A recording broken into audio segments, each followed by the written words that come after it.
Bonjour frères et sœurs, bonjour chers amis, j'espère que vous allez bien. Nous voici à la fin de cette quatrième semaine. Et comme thème, je voudrais euh, aborder ce thème, tout est question d'équilibre.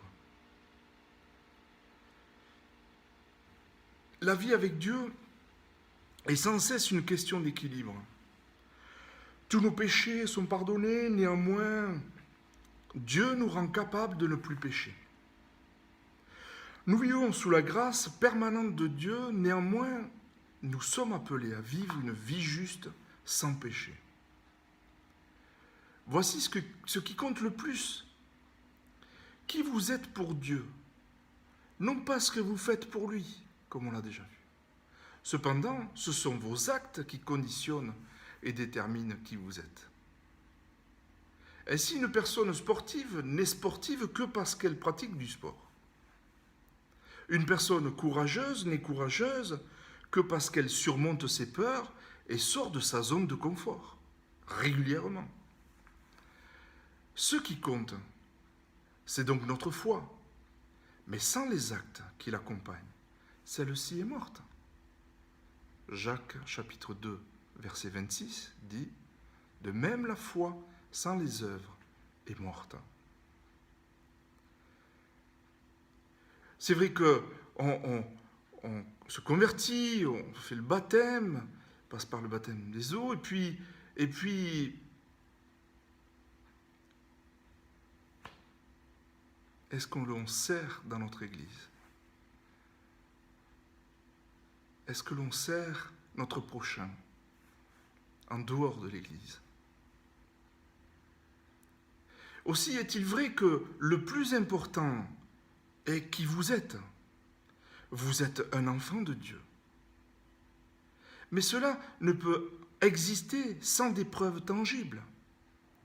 C'est-à-dire parler à Dieu et de Dieu, lire sa parole, adorer Dieu, se retrouver avec d'autres frères et sœurs chrétiens.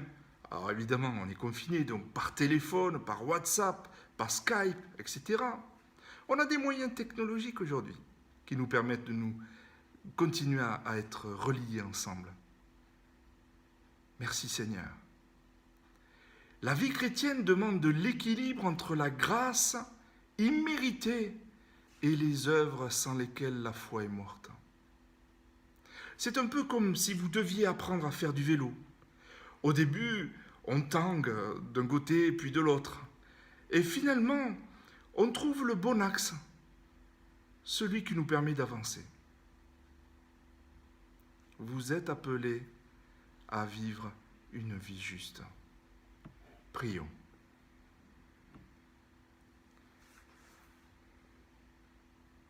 Père, nous avons besoin de toi. Nous avons besoin de cette vie équilibrée. Merci pour ta parole qui est équilibrée.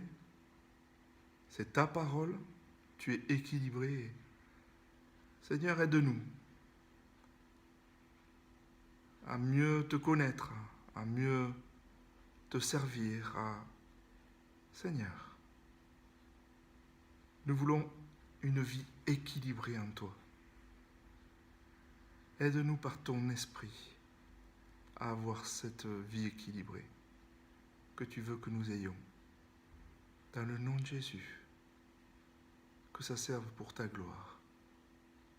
Amen. Chers amis, chers frères et sœurs, j'espère que cette semaine s'est très bien passée et merci pour vos commentaires et au plaisir de se revoir et priez s'il vous plaît. Continuons à prier. Que Dieu vous bénisse. À bientôt. Au revoir.